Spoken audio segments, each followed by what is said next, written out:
we're witnessing. It's interesting, Professor Dabashi, though, because it has also, that issue has been raised by the actual ruling family in Bahrain. And I just want to give you a chance to listen to comments on Sunday by the Bahraini Crown Prince, who appeared to be reaching out to the community on the idea of this potential divide. Listen to this. I am not one of those who would ask you to forget about your interests. So an important part of our future work is to be in touch. As for today, we do not know the form or shape the national dialogue would take. We have to have consensus on it, and I'm sure we would have different opinions. However, if we prioritize the collective interests with no difference between Sunni and Shia, we can make it work. Now, Professor Dabashi, I wonder then, based on what you're saying, that it goes down to basic democratic demands, has the Crown Prince there really addressed the root of the problem? Not really, not at all. I think they are reducing it. He's reading from an old book, from old vocabulary. This is the cocoon that these ruling potentates have created for themselves, and they continue to think and act and talk from that language. I mean, we are seeing the brutal manifestations of it in Libya to the point of bombing your own citizens. But I think we are at the cusp of a new a political culture that none of these divisions will make sense. This message by the ruling family, to me, is identical with the message that Ayatollah Khamenei sent to Egyptians, actually in Arabic, thinking that what was happening in Egypt was an Islamic revolution.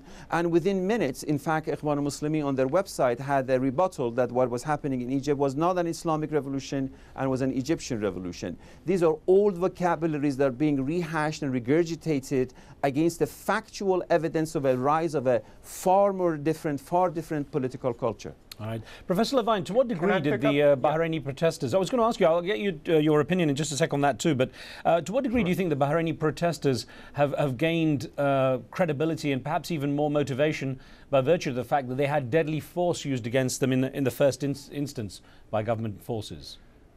Well, I mean, I think the same thing happened in Egypt. By beating back the Baltaqiya, the thugs from Mubarak, and winning back the square, and we see the same thing in Libya now too, you're showing that you are a force that cannot be gotten rid of, and that the only way you will be squashed is by so much force that the regime, that would kill the regime too. So I think that, you know, by staying their ground despite suffering, you know, such losses, that's really the turning point in Bahrain, as it was in Egypt before it, and as it seems like it might be in Libya too. Now, it's been interesting, Professor Levine, watching the reaction of the international community, and in light of that deadly force, the US responded. And here's what Susan Rice, the US ambassador to the United Nations, had to say on it. We're encouraging Bahrain and other governments in the region to do is to recognize that this is a yearning for change and reform that is not going to go away, that it needs to be respected, and that they need to get ahead of it by leading rather than being pushed. Now, I wonder, Professor Levine, whether it might have been a different note from Washington, if the response might have been different if that had happened in Iran.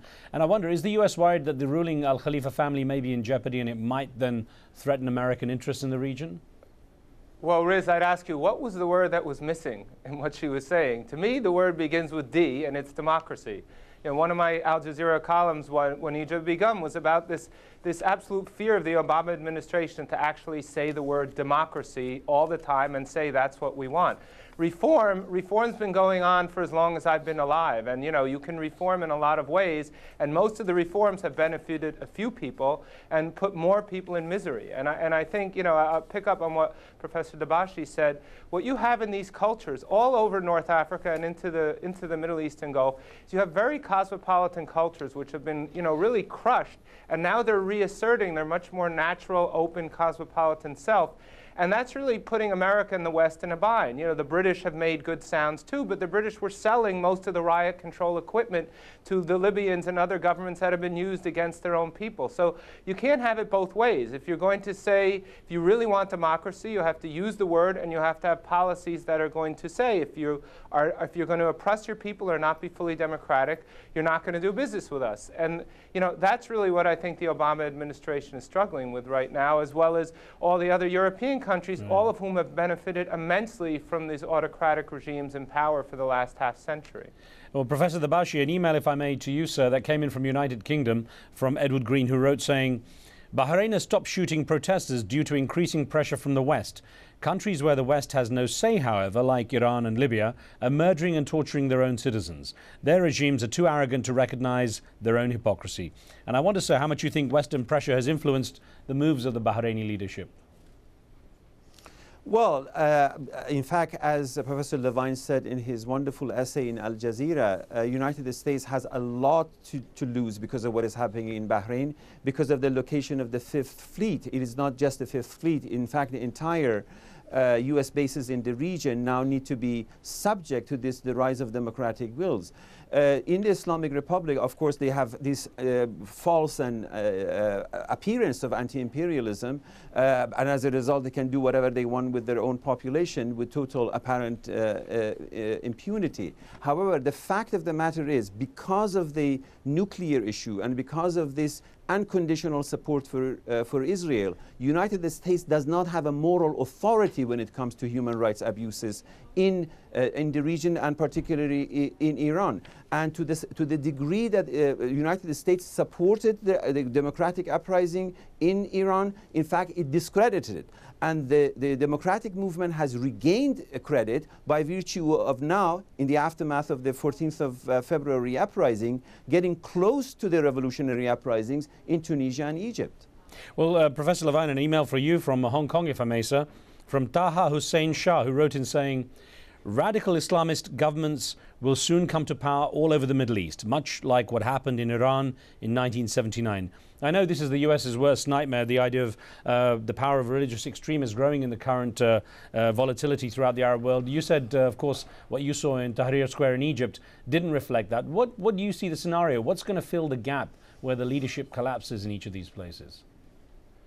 Well, certainly, I think that this fear is largely because of Iran. But what most people seem to be forgetting is that we now have Iran as the example of what can go wrong. I certainly don't want to speak as an expert when Professor Dabashi's on with me, but certainly in 78 and 79, I think most people did not understand what Khomeini was up to, and he was very good about hiding his true intentions. And now that's much harder for anyone to do. So I think the real fear is if these protest movements are really squashed and the US and the West is seen as not having done enough to support them, that really will make then people look for other alternatives. And the single most important thing I've ever witnessed in my life, perhaps, was standing in Tahrir Square last Friday, I think it was before Mubarak left, for the noon prayers, hundreds of thousands of people overflowing from the mosques, and the imams on the street telling everyone, keep it peaceful, keep it peaceful. And I was with a good friend of mine who said, this is amazing, this is the true Islam coming out, this is really good. And that's really what I think is scaring people, because if you have a humanistic Islamic political culture that's focusing on human rights and nonviolence suddenly sprouting up everywhere across the region, especially in a place like Palestine where it's been so sorely needed, then what's going to happen to all the anchors of US and Western foreign policy across the region? They're going to crumble. And in some ways, that's, I think, a much bigger fear for existing policy interests in the US and in the West more broadly than any kind of radical Islamic takeover. I wonder, Professor Dabashi, whether you